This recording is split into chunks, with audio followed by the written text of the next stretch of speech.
Good morning, YouTube, and here we are about to start our day with some tea.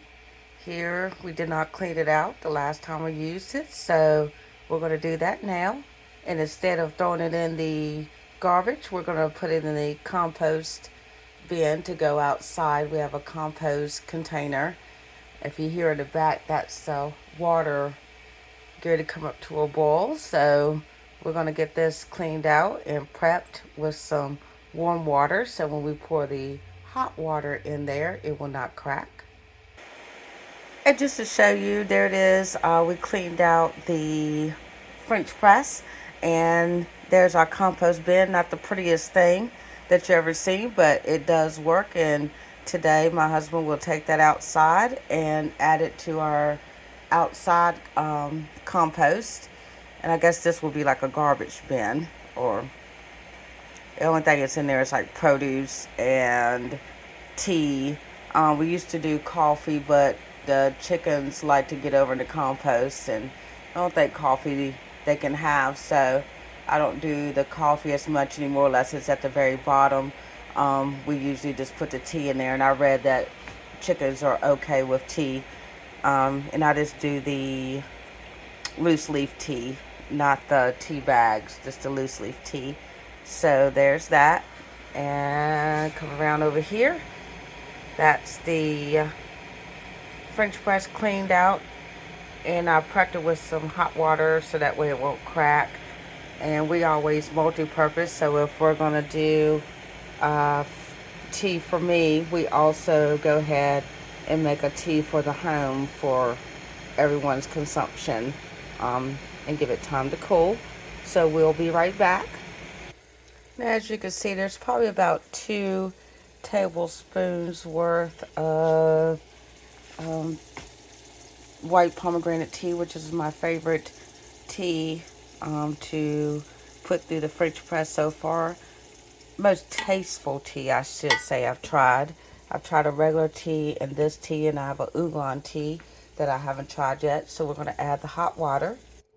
And there it is, the water added, all pretty and swirling around there.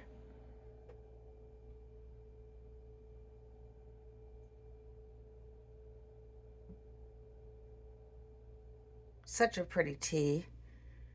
And we just fill it right up to the bottom of this metal ring here. And then we'll add the plunger, let that set. Didn't have quite enough water for our brewed tea, so we had to put some more on the stove.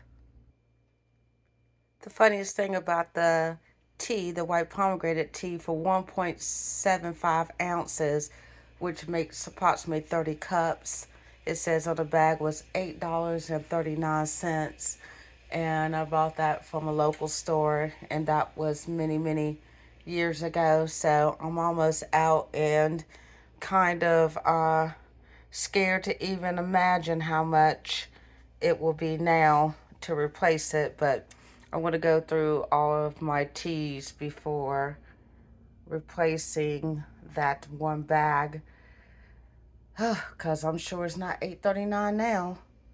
I always like to see it swirl around, so I did give it a little stare there. Usually I don't, but I'm trying to let those settle down before I put the plunger in, because there's less opportunity for it to come through the screen. And here we are with the plunger on. And let's see if we can slowly push that down to get it started. Now I don't immediately just push it down and go. I get it started, and then we drop the top down, which is super easy. It just falls down on there. And then we let it set to finish trying to do its natural brew without touching it. Now, when you're brewing your regular tea, especially if you like sweet tea, which I grew up on, and my family is growing up on it too, is that you must add your sugar to hot boiling water. See there's sugar, see how clear that is? but the sugar is already dissolved inside of the water, aka simple syrup.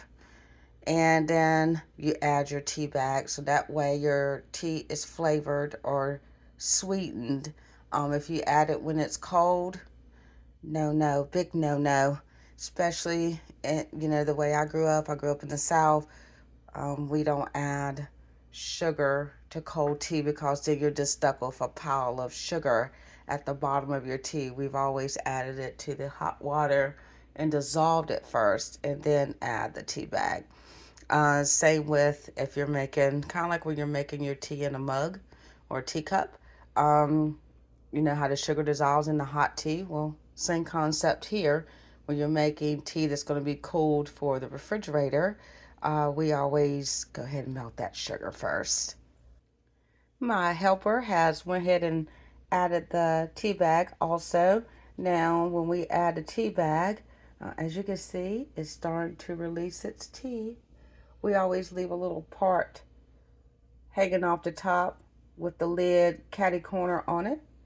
Not pressed down, this catty corner, because what will happen is once it's finished brewing, you're able to take the tea bag out and discard that, and then put let it cool on the counter, and then put the brewed tea in the refrigerator. And what my husband or my son does is they'll transfer it to a pitcher and pour it in a pitcher, and then when that pitcher is filled, that's it. Um, and then that's what is used in the refrigerator. If someone wants tea, I hate to have mine prepped in, some kind of little cup or bottle. So that's the way, only thing I have to do is just open up the door and get it out the door. So it's not hard to grasp, but it's as simple as that, folks, to make your own tea at home instead of spending, I don't know, sometimes they're 2 for $5 on sale for tea, that's already made, which is extremely expensive, especially if you drink tea for the majority of your meals. So, breakfast, lunch, dinner, snack, we're tea, coffee, water, uh, juice household is what we primarily drink, and some kind of nut milk, almond milk, oat milk is what we are preferring these days, is oat milk. So that tea will just sit there and do its thing and brew as you see, and then once it's done, goes in the refrigerator. And I will have to talk about this real quick. This is our counter, and I'm laughing because I always keep our oranges, tomatoes, there's some avocados, and way back there is a mango, and we keep that out and on the counter, kind of like they do in the grocery store. If it's out on the counters in the grocery store, it stays out on the counter in our home. If it's in the cool section, say for instance, grapes, cherries, which we will get to that in just a second because that's going to be on the lunch menu today. That will be inside the refrigerator because they're inside the refrigerated section at the grocery store. And also, just a little side note, we bought these nuts, private selection mixed nut. Just want to make sure we get a good picture of it. Never again. These, we bought 2 bags during Christmas time, and both bags, all the walnuts are just terrible in them and just not a good quality bag of nuts. So what we've been doing is actually giving them to the birds. So I have that in a container back there. Those will go to the birds instead of us eating them because they are not good. And no, we weren't going to waste gas going all the way back to return them. So what we'll do is we'll just give them to the wildlife outside. They seem to really enjoy them, but we will never buy the private selection brand again. And then in the back is a huge thing of Virginia diner nuts, salted peanuts that we got for the holidays. That will go, if I don't open those up soon and we start eating them, we will put them in the freezer so they'll last longer. I just want to jump back over here again and show you. It's only been maybe a minute since I last panned over here to show you the initial tea brewing, look how fast it's going. I mean, it's if the tea, if the water, excuse me, is the right temp. Don't want it. We never have a hard boil, but you don't want it to where it's warm either. So if it's just right, your tea will be just as crystal clear. You can still see it brewing. And I grew up, making tea, taught my family, my husband and my son how to make tea. And that, like I said, it's just a staple in our home to where it's very nice not to have to spend money on the pre-bought stuff, which is nowhere near. It always has like a peppery taste. Some of them have like a peppery taste, store-bought ones, and then some of them just taste like sweet sugar water with a hint of tea. We like ours good and strong here, so it's brewing up beautifully.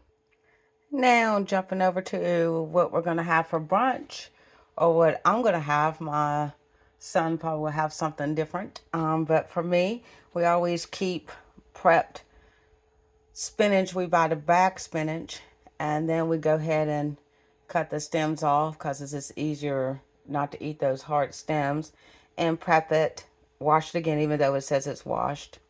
You know, my husband washes it again for me, cuts it up.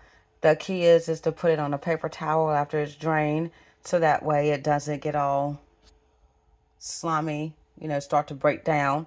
And then I'm going to use the rest of this up because we actually had a spinach salad with our dinner last night. So that's what's left of it. And over here is some leftover rice from the dinner before that I'm going to add to it. I think I'm going to do a wrap with some spinach, some rice, and over here is some chicken strips. Now my husband or my son will have the bigger pieces. I like to go to the bottom and get the small pieces because it's just easier for me to consume. So I think that's what's going to be on the lunch, to use up what's left of the spinach before more is prepped.